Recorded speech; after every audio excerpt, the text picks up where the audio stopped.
Hello to all of you, my dear Cuisinatics. Welcome again to our Ses Cuisina, okay? Dahil Valentine at special na special ang ating show, nag-invite ako ng somebody super special. Eto kasi matagal ko ng pamangkin. Maliit pa lang siya, pamangkin ko na siya.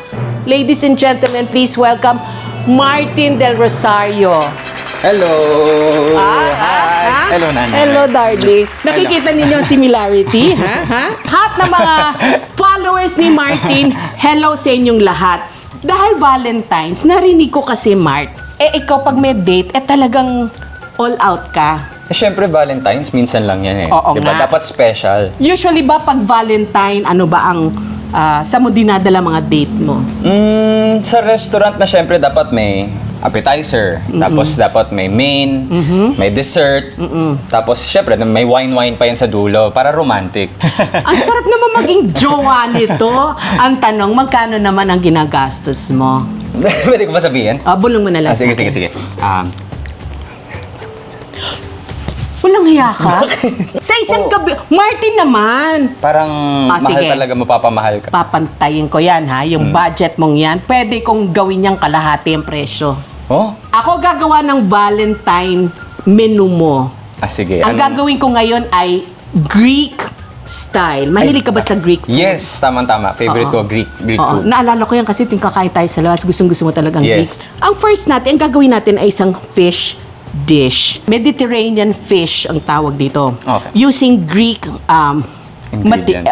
Siyempre, pag sinabi mong Greek or Mediterranean, ang talagang oil na ginagamit ay olive oil. Sabihin na natin, may mga olive oils na hindi naman gaanong kamahal at makikita ninyo ito sa inyong grocery. Pag sinabi mong Greek, it has to be olive oil. So itong fish na to, ito ay sole fish or dapa. So makikita ninyo ito sa palengke, pwede nyo ganun sa inyong fishmonger o sa grocery. Pwede Filet ba ito. tawag dito, Nanay? Filet, wala na siyang buto. First step is syempre, lalasahan natin siya. Lalagyan natin siya ng salt. Massage pa yan. Oo. Pero wag, sayang ang kamay mo. Kung gusto mo, bakit ang hindi? Ako nagugas ako ng kamay. Ibang recipe may ginaganon-ganon. Pabalik rin natin. Isang Isang ganito. fish dish sa... Sabi mo na sa kahit anong... Yung mga usually yung kinakain yung Greek restaurant. Parang umaabot ng mga 1.8 ganyan. 1.6 to 1.8. Isang ulam, 1.6, 1.8. Ay, naku naman. Alam mo, yung apat na dish na gagawin natin, siguro aabutin siya ng 1.6, apat na yun, pantatlong tao. So kung may date ka, sagot din pati chaperon. Talaga? Oo naman. So, salt and pepper. Gusto ko yung sayo-sayo. Paano yung sayo-sayo? Yung dun sa Cuisinatics. Ano ako number 1 viewer ako yung dance ni Nanay. Oo, number 1 viewer ako, Nanay. Doon may ganyan-ganyan ka. Ngayon, lalagyan natin ito ng flour. Actually, yung iba, hindi sila naglalagay ng flour diretso na kagad sa pagbe-bake. Ako kasi, alam mo, sa pagluluto, hindi lamang lasa, kung hindi yung texture. Di ba, pag may nakakain ka sa restaurant, minsan, masarap yung may flaky-flaky yung taas. Ito yung nagpapakrispy, Nanay. Yes, oo. Alam mo, Martin, pag ikaw natuto kang magluto, alam mo ba na sa isang babae, napaka-sexy ng lalaking marunong magluto?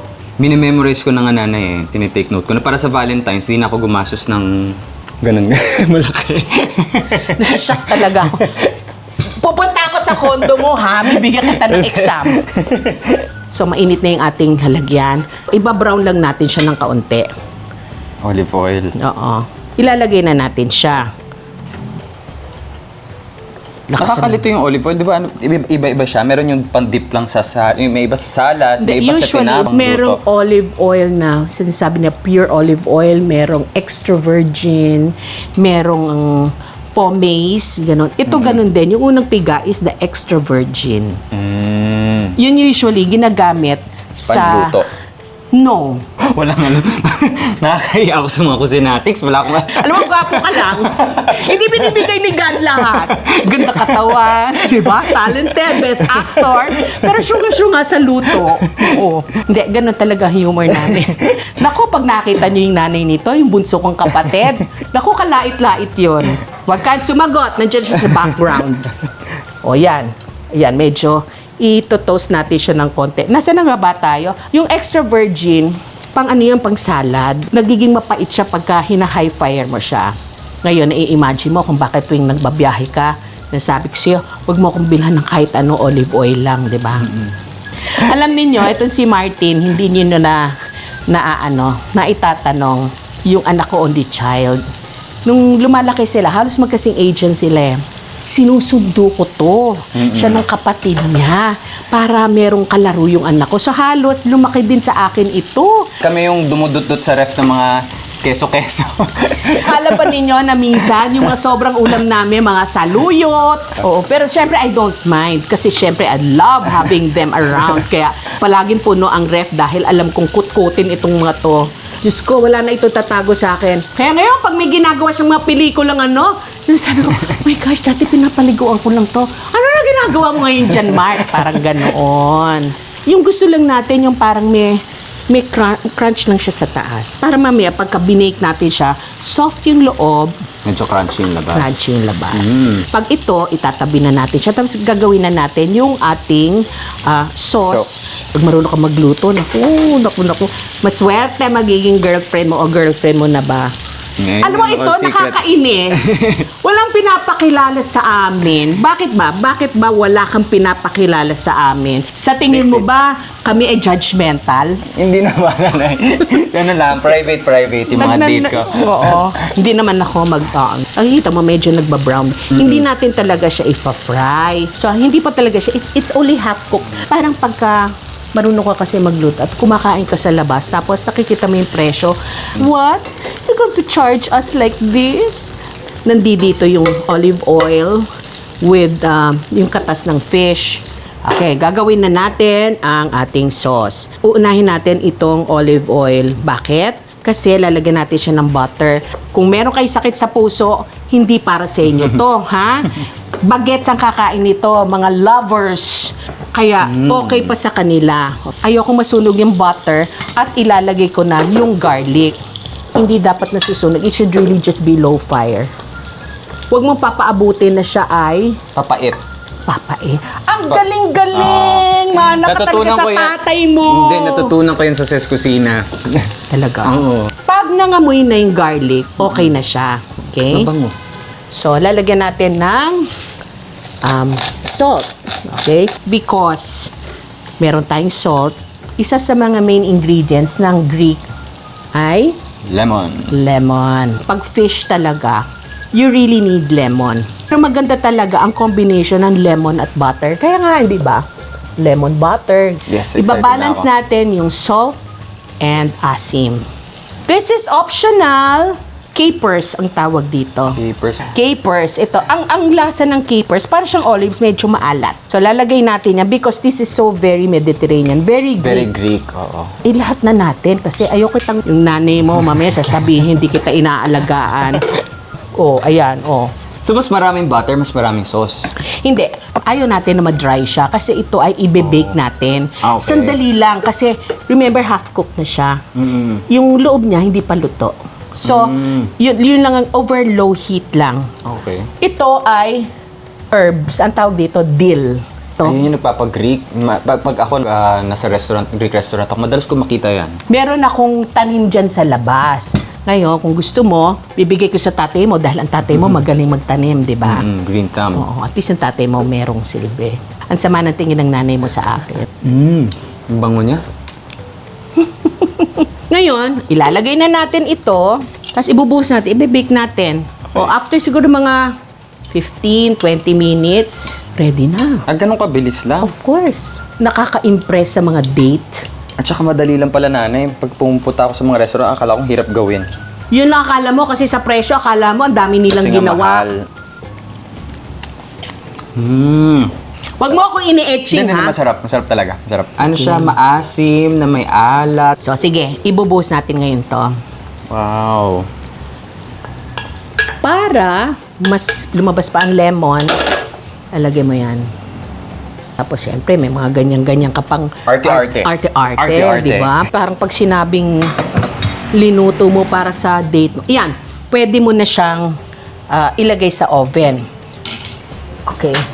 O, pasok mo.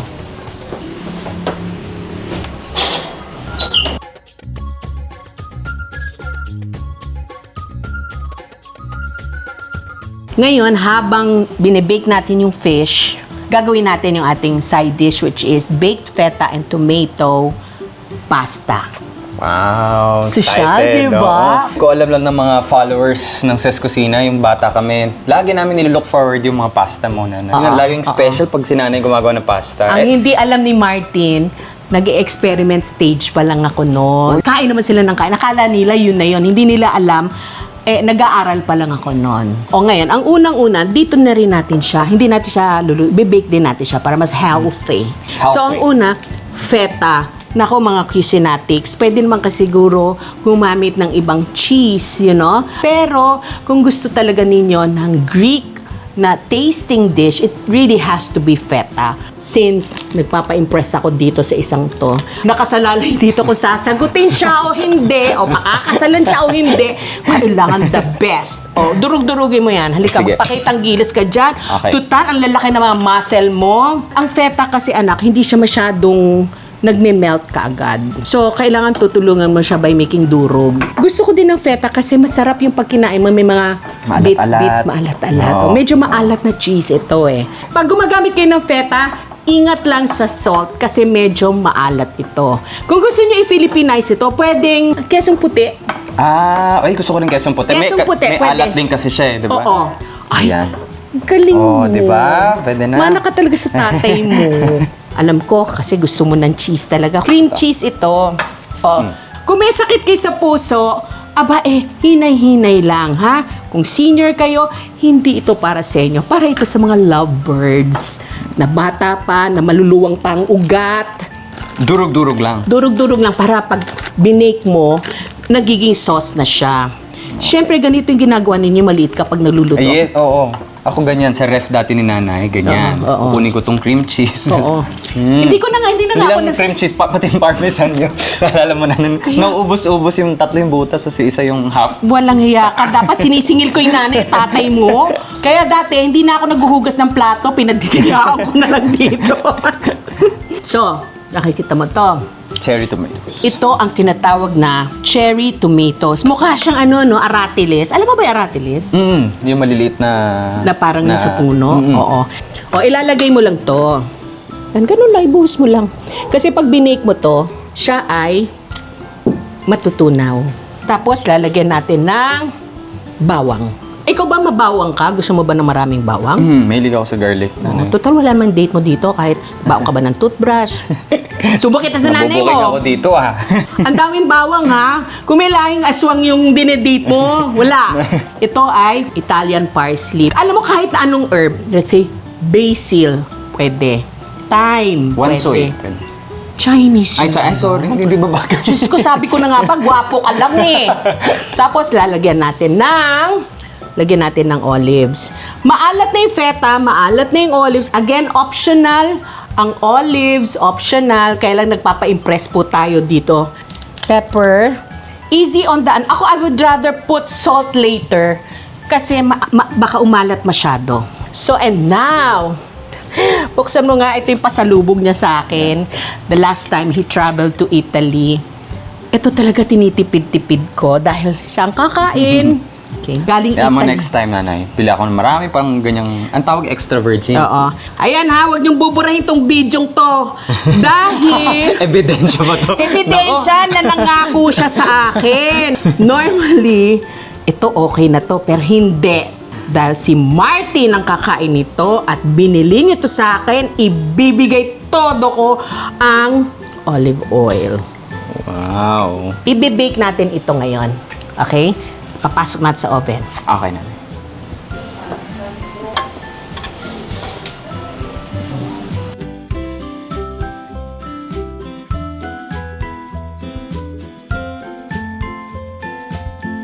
At habang iniintay natin ang ating fish at yung ating feta sauce, gagawa tayo ng ating side dish which is our Greek salad. Meron tayong, ano yan?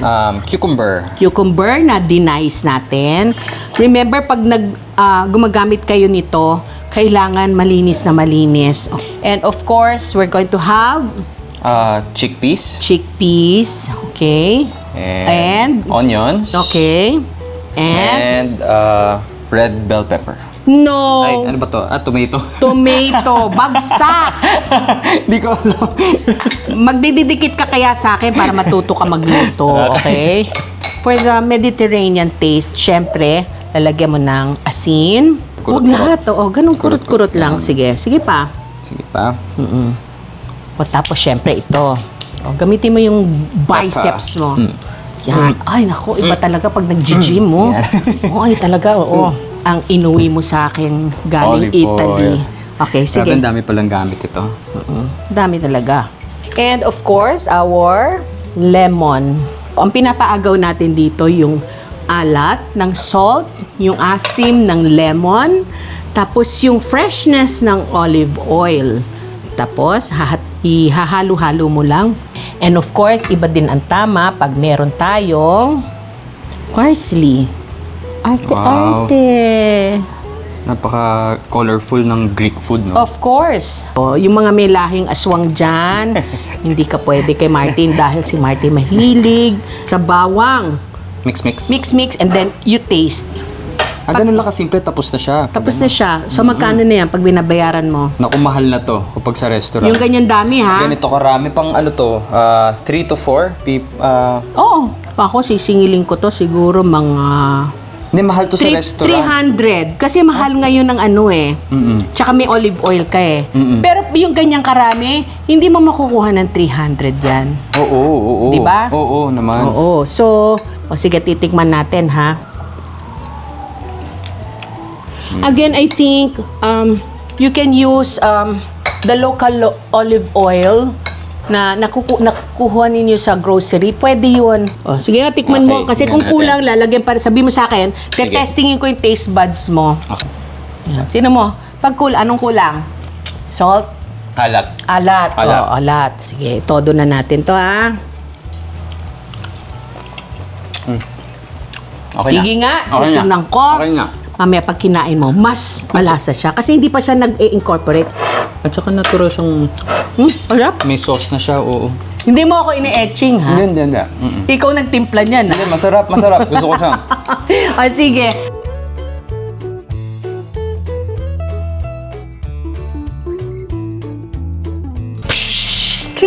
Oh, magic ah. Nandito na po tayo sa ating favorite part ni Martin, ang dessert. Ito, no cooking dessert, ha? Ang tawag dito ay Yogurt granola. yogurt granola parfait. Social, Frenchy. We have granola. Pwede din cornflakes kung gusto ninyo. Kayo namamahalan. Pwedeng pinipig. Okay? Ang hinahabol lang natin dito yung crunch. Remember, texture is important. Okay? Of course, dito, pwedeng blueberries, strawberries, pero nagtitipid tayo, saging. This is Greek yogurt. Maraming yogurt sa grocery. Ang kailangan natin yung plain yogurt.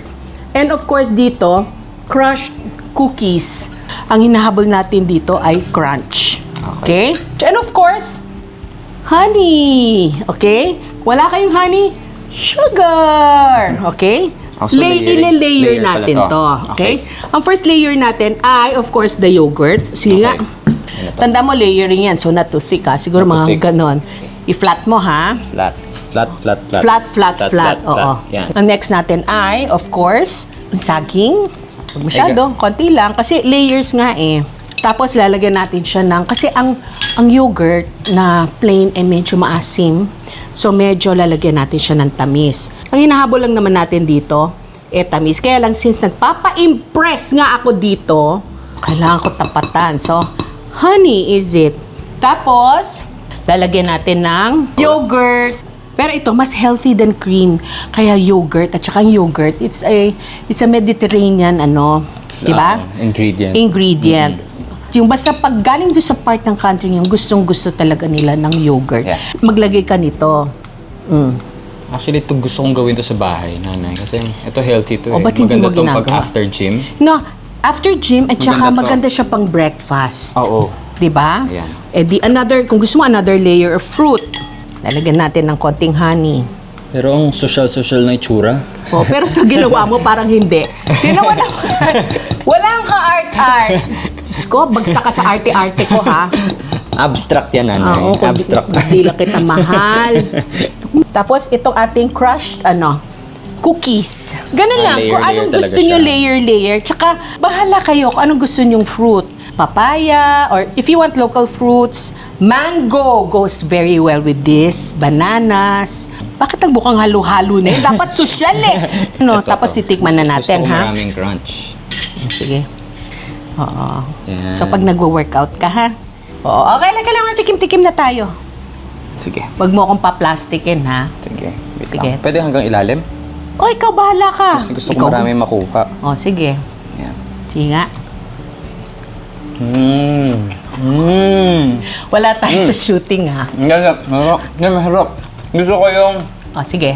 Ito to. Yung crunchy nito. Tsaka Oo. yung tamis niya. Oo. Maasim to. Matamis to. Ang sarap niya. Yan ang dessert. O, sige. Ako naman ang... Siguro pag nilagay pa sa ref, marang... Oo. Pag oo. ano to, panalo pa. Pag Mag-chill, malamig, diba? pag malamig pala. Oo. Ako naman.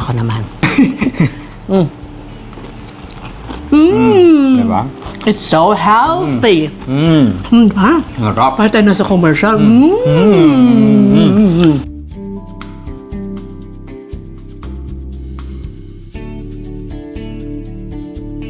At dyan muna, puputulin natin ang ating part 1 ng ating wonderful date with Martin Del Rosario. Nag-extra tayo, mamaya ka na kumain. Paubos na.